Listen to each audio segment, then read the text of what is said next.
Hello दोस्तों, welcome to C classroom. आज का वीडियो स्टार्ट करते हैं। उससे पहले I will request you to please like, share and subscribe this channel. Now will start. कल जहाँ से छोड़ा था उससे आगे से स्टार्ट करते हैं। The question number 32, the related to doctrine of waiver is applicable to अधिय अधिय जन का सिद्धांत लागू होता है।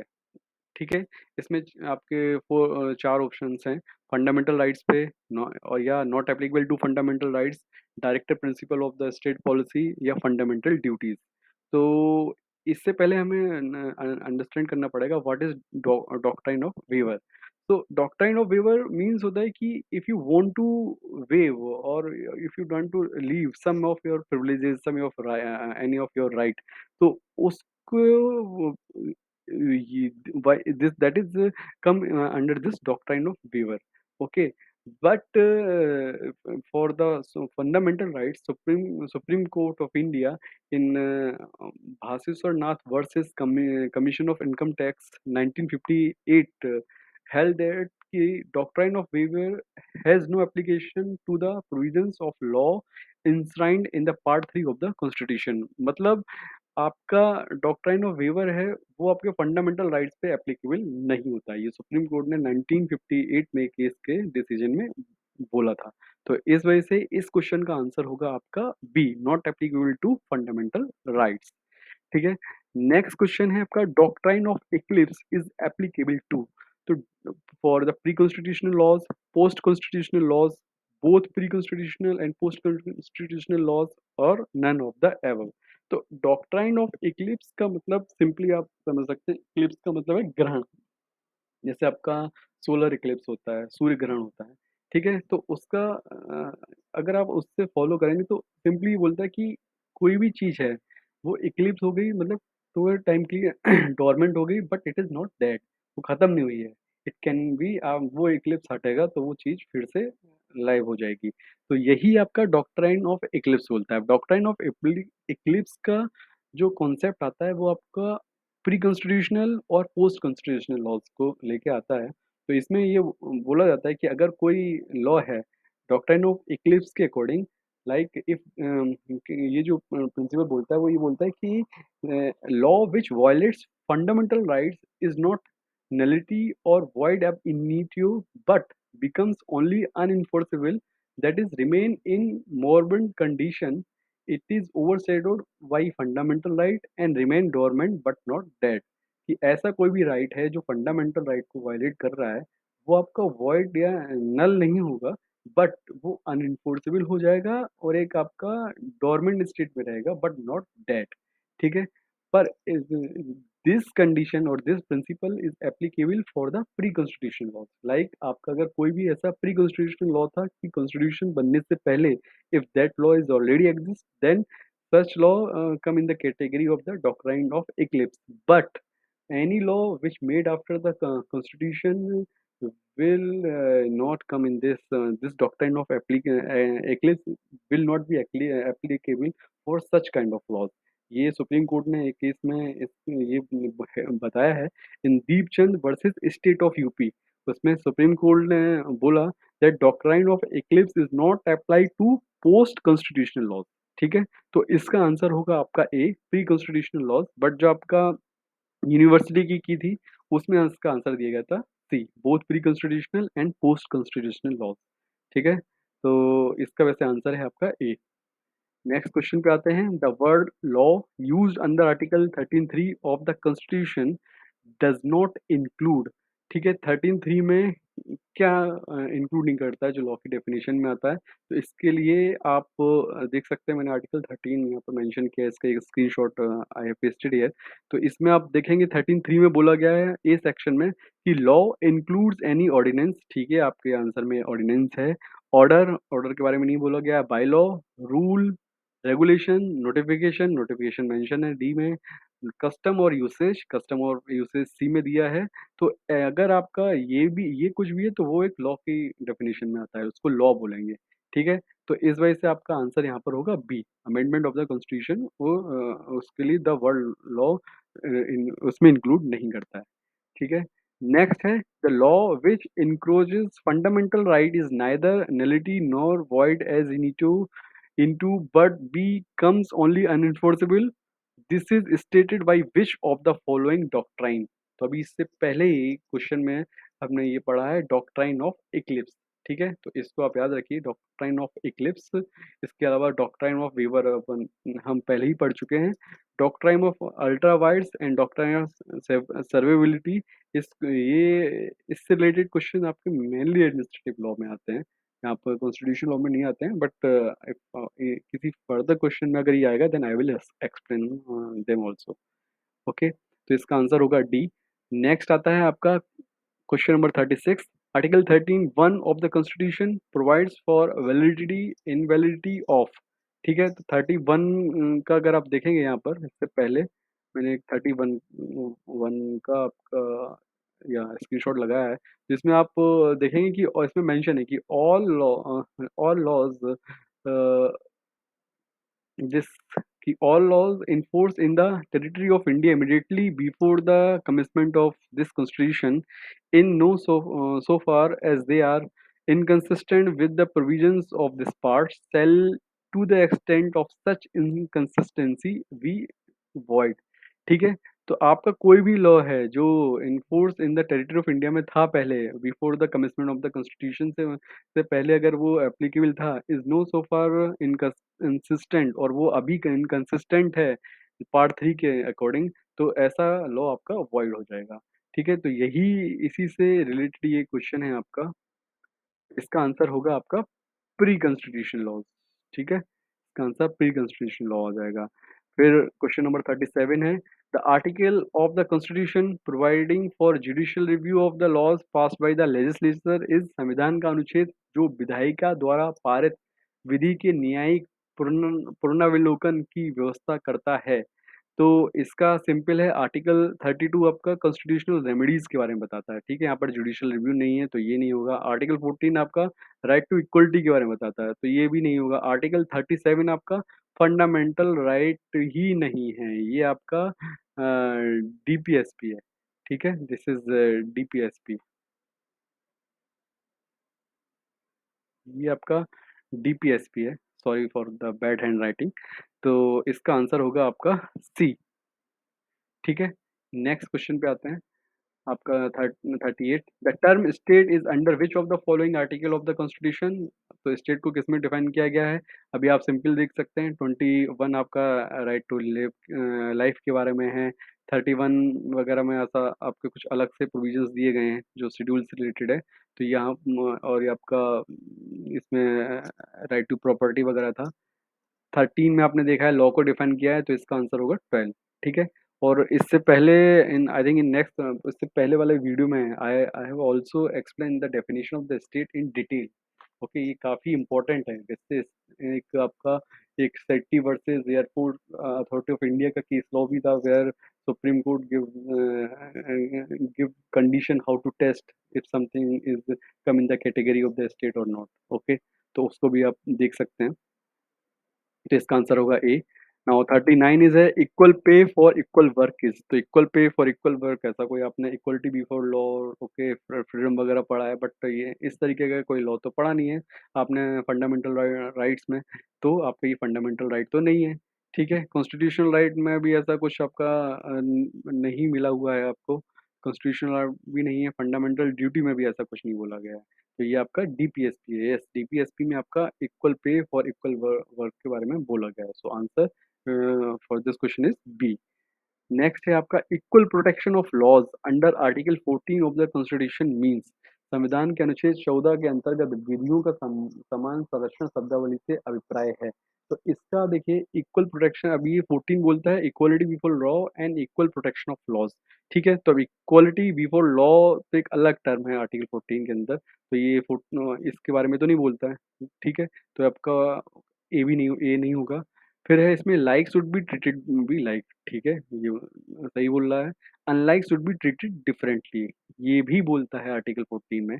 तभी आप देखेंगे रिजर्वेशन वगैरह का जो कॉन्सेप्ट आया है वो आपका इसी इसी में ही एक्सप्लेन करा हुआ है। तो यहाँ पर इसका आंसर होगा आपका बोथ बी एंड सी का। ठीक है, आंसर इज डी।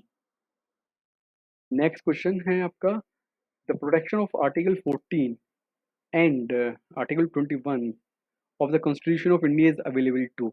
ठीक है, तो इसके लिए एक मैंने ये I have all pasted this screenshot. तो इस स्क्रीनशॉट को आप प्लीज़ इसका स्क्रीनशॉट ले लीजिए एंड इसको अपनी नोटबुक में या नोट्स में लिखिए। तो आपको ये क्लियर रहेगा कि which law, which fundamental rights available to only citizens and not to foreigners and which fundamental rights available to both. ठीक है, तो इसमें आप देखेंगे 14 है और 21 है, ये दोनों ही आपके दोनों को अवेलेबल है, तो इसका आंसर होगा बी। इसके अलावा और भी हैं, अगर आपको सिर्फ देखना होगा कि आपका जैसे 19 है तो वो आपका ओनली अवेलेबल टू सिटीजन्स है, आपका फॉरेनर्स को अवेलेबल नहीं है। Article protection of life and protection of liberty, ये protection of life and protection of liberty आपका दोनों जगह है। ठीक है, तो ये आप इसका एक स्क्रीनशॉट लेके आप ये याद कर सकते हैं। I have taken this screenshot from Laxmikanth. Okay, now next question आपका, the agency of or instrumentality of government test was accepted by the Supreme Court of India for deciding an authority to be a state in the case of, ये हम पहले पिछले video में discuss कर चुके हैं, तो इसका आंसर होगा B, RDCT versus airports authority of India. ठीक है, नेक्स्ट क्वेश्चन पे आते हैं, which among the following is not a state as defined under article 12 of the constitution.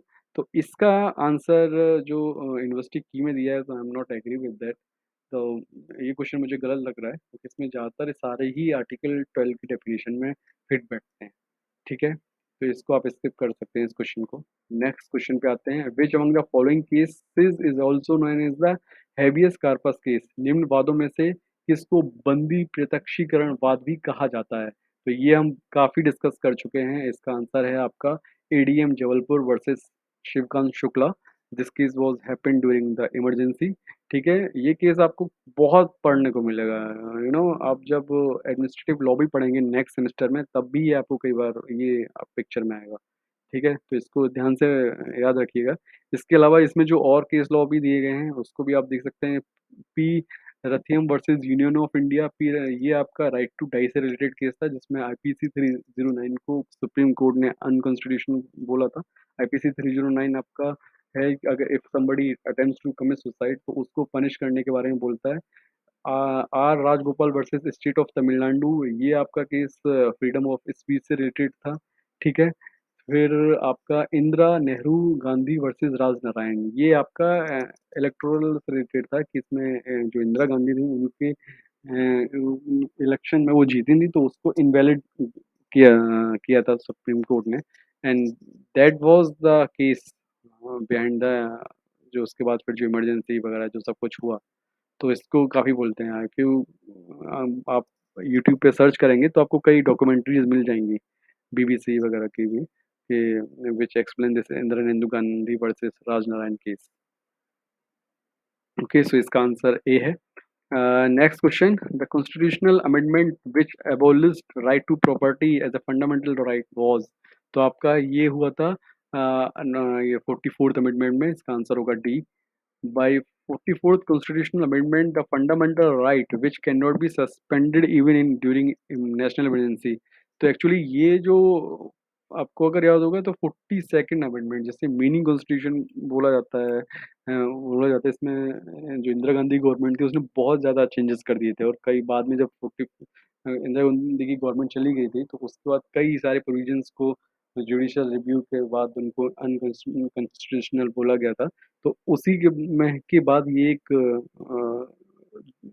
जोड़ा गया 44th अमेंडमेंट, कि आपका जो आर्टिकल 21 है वो सस्पेंड नहीं होगा even after during the national emergency. ठीक है, तो इसका आंसर होगा डी। नेक्स्ट क्वेश्चन पे आते हैं, right to life is a fundamental right as well. तो इसका सिंपल आपका कॉमन सेंस का आंसर है नेचुरल राइट। ये नेचुरल राइट है आपका नैसर्गिक अधिकार, हिंदी में नेचुरल राइट को नैसर्गिक अधिकार बोलते हैं। 40 8 पे आते हैं, in the India the fundamental rights are available to. ठीक है, तो इसका अभी हमने पहले देखा है कि इंडिया में फंडामेंटल राइट्स दोनों का अवेलेबल है। आपका फॉरेनर्स को भी है, सिटीजन्स को भी है, और लीगल पर्सन को भी। लीगल पर्सन आपके वो हैं कॉरपोरेशन वगैरह जो होते हैं, वो आपके आते हैं, कि जो लिविंग भी नहीं है बट लीगल एंटिटीज हैं। ठीक है, 49 पे आते हैं, fundamental rights are chiefly available and enforceable against. ठीक है, तो इसका है कि मूलभूत अधिकार प्रमुखता प्राप्त एवं परिवर्तनीय है। किसके अगेंस्ट है? तो आपका भाई मूल अधिकार का आपका कोई फंडामेंटल राइट वायलेट होता है तो किसी प्राइवेट एजेंसी के अगेंस्ट तो आप कुछ नहीं कर सकते, केस भी नहीं कर सकते हो। पब्लिक एंड प्राइवेट कॉर्पोरेशन के अगेंस्ट भी आप नहीं कर सकते हो, एग्जीक्यूटिव के भी अगेंस्ट नहीं होता है। तो इसका आंसर होता है स्टेट। जो अगर जो भी स्टेट की डेफिनेशन में आते हैं उनके अगेंस्ट आप कोर्ट में जा सकते हो फॉर इन केस आपका कोई फंडामेंटल राइट वायोलेट होता है तो उसको इन्फोर्स कराने के लिए। ठीक है, तो इसका आंसर होगा आपका बी। नेक्स्ट है fundamental rights are content in the constitution under. तो इसको मैंने अपने इस सीरीज का फर्स्ट वीडियो आप देखेंगे तो उसमें काफ़ी क्लियरली मैंने हाई लेवल पे I have already explain this कि आपका फंडामेंटल राइट पार्ट 3 में आता है और ये आर्टिकल 12 टू 35 में कवर होता है। ठीक है, आपका पार्ट 14 पार्ट 4 आपका डीपीएसपी से रिलेटेड है, पार्ट 2 आपका सिटीजनशिप से रिलेटेड है, पार्ट 5 में आपका प्रेसिडेंट को एक्सप्लेन किया गया है। तो आपका इसका करेक्ट आंसर होगा ए। तो अगेन एक ये छोटा सा ऐड है कि please like share and subscribe this channel, this will be very helpful for us for improvement. अपने कमेंट सेक्शन में अपने कमेंट्स भी दें that to improve the channel and the quality of the content. अगर आपको कुछ इस वीडियो में या इस सीरीज़ की वीडियो में कुछ आप इम्प्रूवमेंट चाहते हैं या कुछ अलग और इन्फॉर्मेशन चाहते हैं so we are open for all kind of suggestions. Okay, बस हाँ भाई, कुछ उल्टा सीधा गाली वगैरह मत देना। एनीवेज, अभी थोड़ा और इसमें करते हैं। आर्टिकल क्वेश्चन नंबर 51 पे आते हैं। क्वेश्चन नंबर 51 बोलता है कि आपका encouraging scientific temper under Indian constitution is. वैज्ञानिक दृष्टिकोण को बढ़ावा देना संविधान के अंतर्गत है एक। तो भाई ये जो आपका बोला गया ये फंडामेंटल ड्यूटी में बोला गया। फंडामेंटल राइट में तो आपका कहीं साइंटिफिक टेम्पर के बारे में नहीं बोला गया है, डायरेक्टिव प्रिंसिपल में भी नहीं है, प्रीएम्बल में वैसा कुछ नहीं है। तो इसका आंसर है बी। ठीक है, फंडामेंटल ड्यूटी। नेक्स्ट क्वेश्चन है विच among the following is not a fundamental right under the constitution. तो कॉन्स्टिट्यूशन में आपका रिलीजियस फ्रीडम दिया गया है, फ्रीडम ऑफ स्पीच दिया है, राइट टू इक्वालिटी दिया गया है, राइट टू एम्प्लॉयमेंट के बारे में नहीं बोलता कुछ भी। तो इसका आंसर होगा आपका ए। ठीक है, नेक्स्ट क्वेश्चन पे आते हैं। Which among the following restriction contained in article 19(2) of the constitution is related to Hicklin test. ठीक है, हिकलिन कसौटी से संबंधित कौन क्या चीज़ इसमें दी गई है? तो इसके लिए आपको पहले ये हिकलिन है क्या है? ये हिकलिन टेस्ट क्या है? तो इसके पीछे की एक कहानी है कि आपका एक केस हुआ था, Ranjit D Udeshi versus state of Maharashtra. तो इस केस में क्या हुआ था कि the constitutionality of section 292 of the IPC. IPC का जो ये सेक्शन था 292 जो पनिश करता है, which punishes the sale of obscene books, was upheld in this case involving. इस केस में क्या हुआ था कि एक नॉवेल के बारे में था जिसमें एक लेडी चेटरलीज लवर के ऊपर, तो ये डीएच लॉरेंस नोवेल था। तो इसमें ये हिकलिन टेस्ट ये ब्रिटेन में यूज हुआ था। तो इसके थ्रू आपका ये कि ये ऑब्सोनिटी में आता है या नहीं आएगा, इसको सुप्रीम कोर्ट ने चेक किया था। तो यही आपका हिगलिन टेस्ट इसी से संबंधित है। ठीक है, इससे रिलेटेड आप ये एक Ranjit Udeshi versus state of Maharashtra का केस है, यही याद रख सकते हैं। आप ये भी देख सकते हैं कि ये आईपीसी 292 से रिलेटेड था। ये आपका एक फैक्ट है, ये क्वेश्चन इससे ही बनता है। तो इसका आंसर होगा आपका बी। नेक्स्ट है आपका question number 54। Directive principle of state policy are directly related to. तो भाई डीपीएसपी में आप जानते हैं कि सोशल जस्टिस के बारे में है, पॉलिटिकल जस्टिस के बारे में, इकोनॉमिक जस्टिस के बारे में बोला गया है, तो इसका आंसर होगा आपका डी। ठीक है। नेक्स्ट है आपका the fundamental right which is heart and soul of Indian constitution according to doctor Ambedkar is content in the article. अगर आप इस सीरीज का पहला वीडियो देखेंगे then you will find the answer of this question and the answer is the third article 32। ठीक है। इसके बाद है as per the constitutional position and eminent jurist can be appointed as a जज of. ठीक है, तो इसका थोड़ा सा इसमें मतलब ये थोड़ा अलग सा क्वेश्चन है। इसमें क्या है कि जो आपका प्रोविजन दिया हुआ है उसी को ही उठा के बस पूछ दिया है, क्वेश्चन बना दिया है। इतना ये अच्छा क्वेश्चन तो नहीं लगा मुझे। इसके लिए आप देखेंगे कि यहाँ पर मैंने मेंशन भी किया है कि आर्टिकल 124(3) जो सुप्रीम कोर्ट के जज के बारे में बताता है, तो इसमें बोला गया है कि जो जज की क्या क्वालिफिकेशन है। A person shall not be qualified for appointment of a जज of the supreme court unless he is a citizen of India and. तो इसमें बोला कि जज के लिए क्या क्या कि सिटीजन ऑफ इंडिया होना चाहिए, और क्या है कि आपका हैज़ बीन एटलीस्ट 5 इयर्स जज ऑफ हाई कोर्ट हो, और या 2 और मोर सच कोर्ट में वो रहा हो, या हैज़ बीन है एटलीस्ट 10 साल का उसको हाई कोर्ट का एक्सपीरियंस हो। ठीक है। तो इसी में ही एक है कि an is the opinion of the president की वो डिस्टिंग्विश ज्यूरिस्ट हो, मतलब प्रेसिडेंट यहाँ पर जो मैन इसका की है, तो आपका वो ये किया है एमिनेंट ज्यूरिस्ट के बारे में बोला गया है फॉर द कॉन्स्टिट्यूशन। तो इसी को रिलेट करके मैं कि डिस्टिंग्विश ज्यूरिस्ट होना चाहिए, तो इसी वजह से इसका आंसर जो यूनिवर्सिटी ने दिया है वो उसका ए दिया है, सुप्रीम कोर्ट। ठीक है।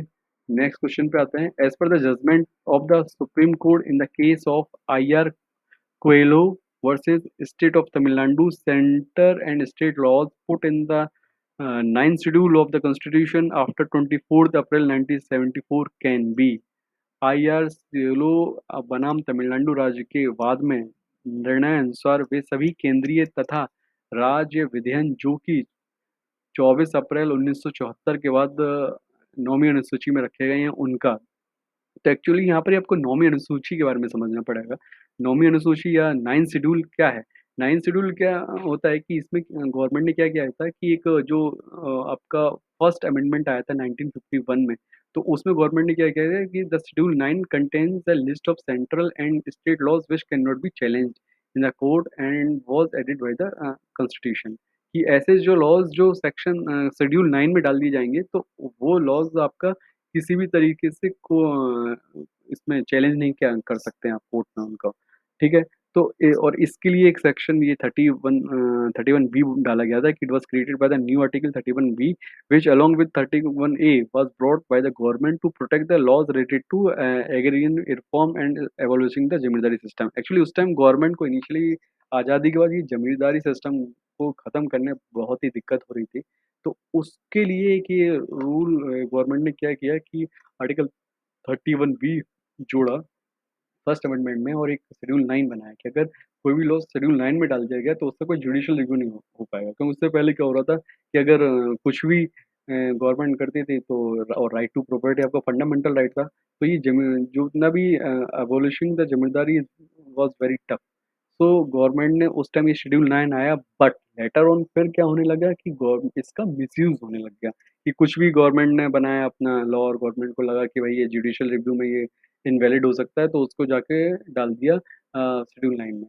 तो इनिशियली बहुत कम लॉज थे और ज़्यादातर लैंड रिफॉर्म से रिलेटेड लॉज को डाला गया था, बट बाद में मोर देन 200 लॉज अभी भी इस शेड्यूल 9 में है। तो इस केस में सुप्रीम कोर्ट ने इस चीज़ को बोला कि भाई अगर शेड्यूल 9 में भी आप कुछ डाल देते हो, तो इसका मतलब ये नहीं कि वो जुडिशियल रिव्यू उसका नहीं हो सकता। ठीक है? तो इसमें इसका आंसर ए है कि इसमें सुप्रीम कोर्ट ने बोला कि ये जुडिशियल रिव्यू होगा if basic feature are violated. अगर कोई बेसिक कॉन्स्टिट्यूशन का बेसिक फीचर वायलेट हो रहा है, तो ये भाई जुडिशियल रिव्यू में आएगा। ठीक है? इसके बाद नेक्स्ट क्वेश्चन पे आते हैं। In Ismail Faruqi versus Union of India case, which among the following was held to be basic structure of the constitution? तो बेसिक स्ट्रक्चर ये वाला जो केस था आपका कि इस्माइल फारूकी बनाम भारत संघ के बाद में निम्न में से किसको संविधान का आधारभूत ढांचा कहा गया, वो है आपका ये सेक्युलरिज्म, धर्मनिरपेक्षता, ठीक है? क्योंकि ये आपका जो एक अयोध्या एक्ट से रिलेटेड है, जहाँ पर जो गवर्नमेंट थी वो कुछ रिलीजियस धर्म से जुड़ी हुई ज़मीन को कंट्रोल में करने जा रही थी। तो फिर ये इस्माइल फारूकी आपका इसमें गए थे कि भाई इसमें जो गवर्नमेंट है वो माइनॉरिटी का राइट्स का को इम्पैक्ट कर रही है, जो गवर्नमेंट के एक्ट हैं। तब सुप्रीम कोर्ट ने यहाँ पर ये डिसीजन आया था कि भाई जो सेक्युलरिज़्म है वो तो हमारे कॉन्स्टिट्यूशन में ही है, तो ऐसा कोई नहीं कर सकता, ठीक है? फिर आपका 59 है, question number 59, choose the best option constitutional amendment under the article 368 includes power of parliament. सर्वश्रेष्ठ विकल्प का चयन करें। अनुच्छेद 368 के अंतर्गत संशोधन में सम्मिलित है संसद का। तो इसका आंसर है आपका डी। ये चार तीनों ही चीज़ें जो हैं कि add any provision to the constitution, कुछ भी है, to vary any provision of the constitution, या यहाँ जो रिपीट लिखा है ये रिपील होगा। रिपील भी कर सकते हैं, ऐड भी कर सकते हैं, चेंज भी कर सकते हैं। ये आपका सारी चीज़ें 59 के अंदर आ जाती हैं। ठीक है? फिर अभी थोड़ा जल्दी-जल्दी करते हैं।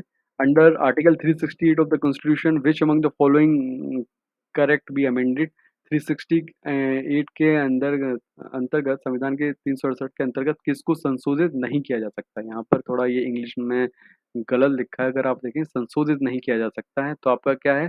Fundamental right, fundamental duties, basic structure of the constitution, preamble. तो इसका आंसर होगा आपका सी, बेसिक स्ट्रक्चर ऑफ कॉन्स्टिट्यूशन को अमेंड नहीं किया जा सकता। ठीक है? फिर आपका है 61, the fundamental duties under the Indian constitution have been introduced in the constitution on the recommendation of the which committee. तो इसमें आपका इसका आंसर है आपका सरदार स्वर्ण सिंह कमेटी।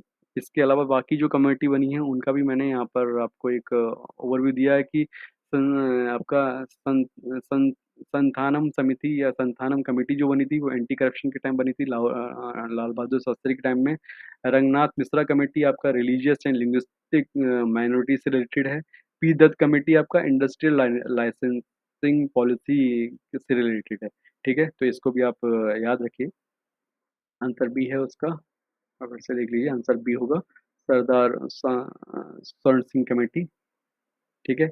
नेक्स्ट है आपका a magistrate does not goes to him office to carry out, थोड़ा इंग्लिश गलत लिखी हुई है यहाँ पर। सिंपल ये बोल रहे हैं कि एक मजिस्ट्रेट अगर अपना काम नहीं कर रहा है, तो इसके लिए आप कौन सी रीड करेंगे? तो यहाँ पर आप सिंपली है कि अगर इन केसेस में कमांड देगी कोर्ट, तो इसका आंसर होगा बी, मैंडामस। ठीक है? नेक्स्ट है Kesavananda Bharati versus state of Kerala case, the validity of which of the following constitutional amendment was challenged. तो ये केशवानंद भारती भाई बहुत इंपॉर्टेंट है आपका, हमेशा किसी ना किसी क्वेश्चन पेपर में ये जरूर आएगा, इसके इसको ध्यान से पढ़िए, क्योंकि इसमें जो बेसिक स्ट्रक्चर ऑफ कॉन्स्टिट्यूशन की डॉक्ट्राइन भी इसी केस लॉ से आई थी। इसका आंसर है बी, 24th अमेंडमेंट में वैलिडिटी पर क्वेश्चन आया था।